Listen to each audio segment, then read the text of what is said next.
A growing number of malnourished children are arriving at Gaza's main hospital for hunger cases, overwhelming staff. Airport security screening equipment capable of scanning the contents of large liquid containers could soon be deployed across the EU. Wildfires that destroyed large areas of Cyprus have been brought under control, although firefighters remain on high alert as the risk of flare-ups continues.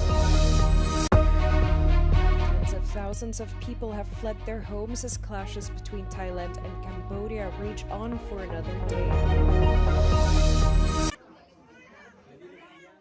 A growing number of malnourished children are arriving at Gaza's main hospital for hunger cases, overwhelming staff at the Patients' Friends Hospital in northern Gaza. Doctors say children with no underlying health issues are now dying, the first such cases at the hospital since the war began. واحنا متخوفين جدا من الوضع انه يزيد اكثر من هيك حالات الوفاه انها تزيد وهذا الشغله ما بحكيهاش بس احنا على الاطفال بنحكي كمان على الناس اللي قاعده بتعطي الخدمه للاطفال اللي هم الموظفين مش قادرين يعني يعطوا الخدمه الكامله والاساسيه للاطفال. Aid groups warn the rising toll marks a tipping point. Not only children, usually the most vulnerable, are falling victim, but adults too.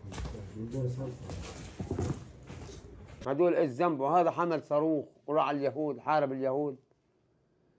يا عمي بهمش الحرب ده اللي شغال بهمش يا عمي بس افتحوا المعابر دخلوا مساعدات على الاطفال. احنا لو سبنا هالولد هذا يمكن بعد دقيقة دقيقتين بتلاقوهوش مش ما يكون عند ربه واحنا ما لحقناهوش. Israel has recently allowed limited aid shipments into Gaza, but says Hamas is disrupting distribution. The UN blames Israeli restrictions and is calling for full humanitarian access.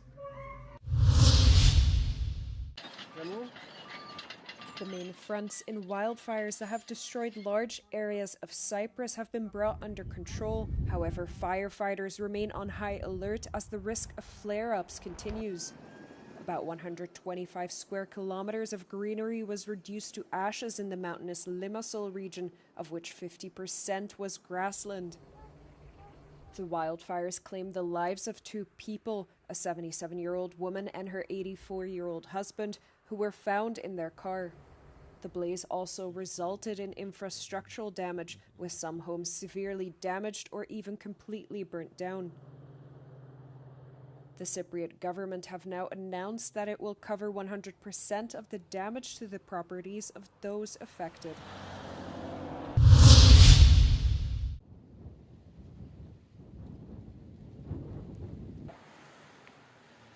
With over 1.5 million signatures collected in 2 weeks, the petition against the Duplon law is shaking up the political world. Among other things, the text adopted at the beginning of the month proposes the reintroduction of a pesticide called acetamiprid. For some MEPs, the message sent by Paris to its European partners sets a dangerous precedent. Le problème, c'est que la France aurait très bien pu, si elle prenait en considération aujourd'hui les impacts sur la santé publique, aller voir ses homologues des autres États membres en leur disant « harmonisons nos législations, harmonisons nos interdictions, faisons-le dans un sens de l'intérêt général et engageons un travail dans ce sens-là ».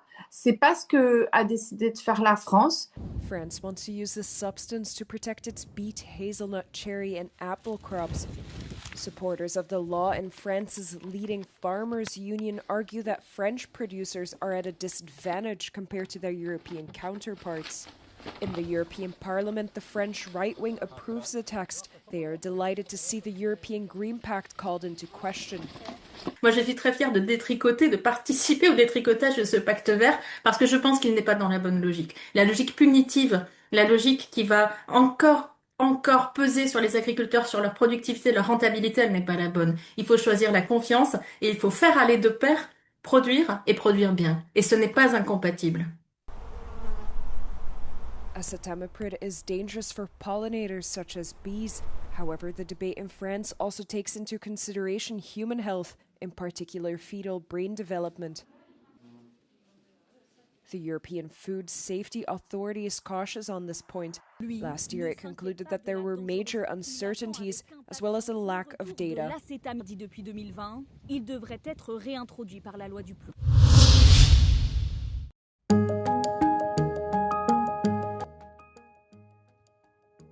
The European Commission is being secretive and not consulting properly in its scramble to approve projects to mine critical raw materials, according to 4 Green MEPs. The MEPs claim the Commission rebuffed requests for information about mining of critical raw materials. They told Euronews that they are mulling legal action against the Commission. Last year, a new Critical Raw Materials Act empowered the EU to push for new mining projects. These critical materials are needed as components for electric vehicles and other clean tech products. The EU is trying to reduce its dependency on single suppliers such as China, which is the world leader in raw materials production. The MEPs quizzed the Commission on 6 projects ranging from Spain to New Caledonia, which they feared were being rushed through over local concerns, asking to see what assessments had been done.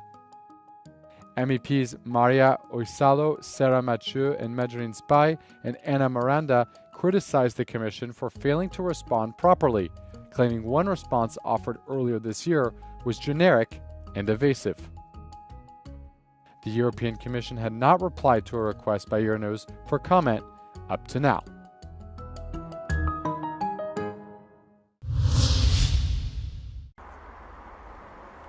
New airport security screening equipment capable of scanning the contents of large liquid containers could soon be deployed across the European Union.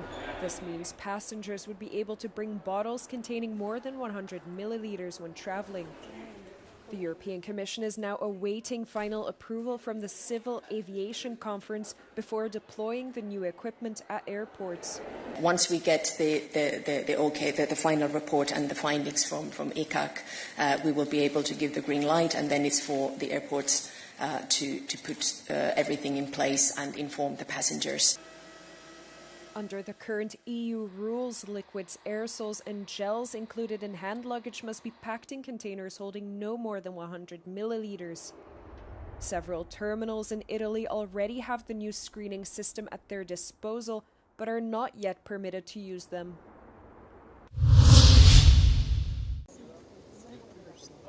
French President Emmanuel Macron has announced that France will recognize Palestine as a state, adding that he hoped this would help bring peace to the region.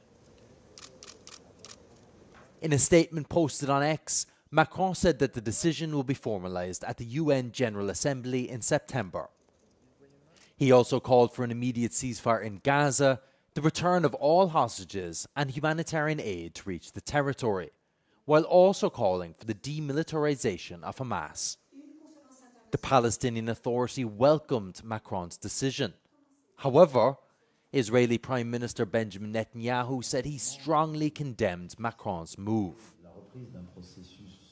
The US also strongly rejects Macron's plan, with Secretary of State Marco Rubio describing it as a reckless decision which sets back peace.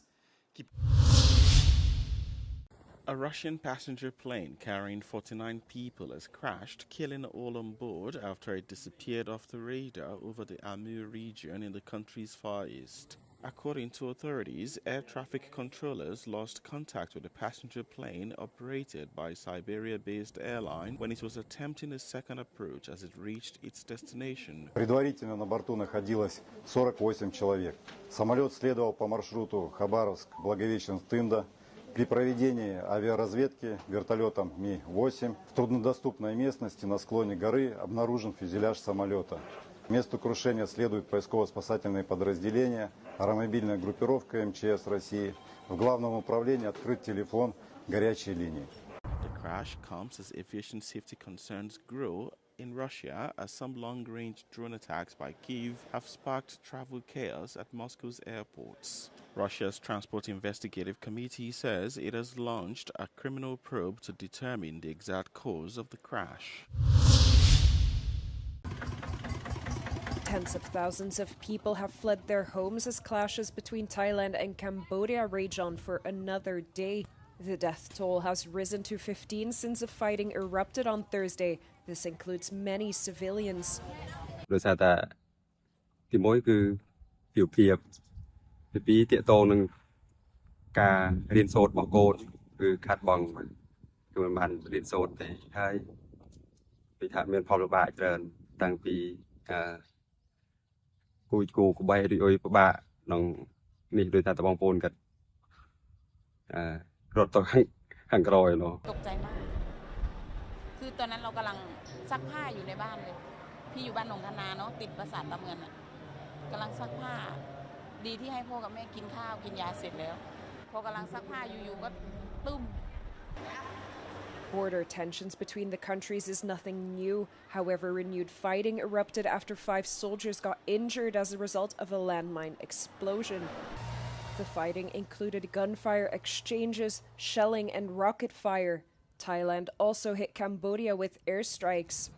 The UN Security Council had scheduled an emergency meeting on Friday after Cambodia's Prime Minister requested so.